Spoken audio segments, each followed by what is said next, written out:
bjórinn vissulega orðin okkar stærsta og mikilvægasta kategóría og það helgast af því að við erum sífellt að selja meira og okkar hlutdeild er stærri og stærri. Þar á eftir koma gósdrykkir og íþrótt- og orkudrykkir og svo koll á kolli. En það eru margar lappir undir rekstrinum, þannig að það er ekki hægt að segja að einhver varaði vöruflokkur sé mikilvægast. En bjórinn vissulega orðin okkar stærsta kategóri, en það var ekki í raunin fyrir nokkrum árum.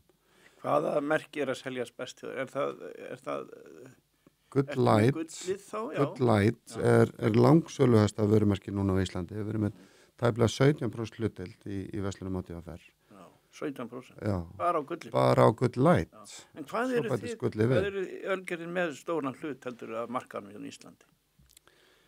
Svona ef þið slærið á það. Já, það er svo sem ekkert að slá á maður. Ég horfa á þessu tölur bara frá degi til dags út úr verslunum á DFR. 40%? Nei, það er nú komið í 50%. Já, það er svo mikið. Og hefur vaxið blessunarlega vel á undanförnum árum. Við höfum farið úr því að vera með 22% hlutdeild hérna árið 2009 og upp í 50% núna. Og það, auðvitað, ég get ekki... Er þetta nýja tegundir sem við kemur með? Já, ég ætla að fara að segja, ég get ekki þakka það kannski einhverju einu ákveðnu atriði. Ég held samt að í grunninn að þá sé þetta gæðin og bragðið, Þetta er ekki markaðsetning per se, þetta er grunnurinn að þessu. Þú voru að vera með góða vöru.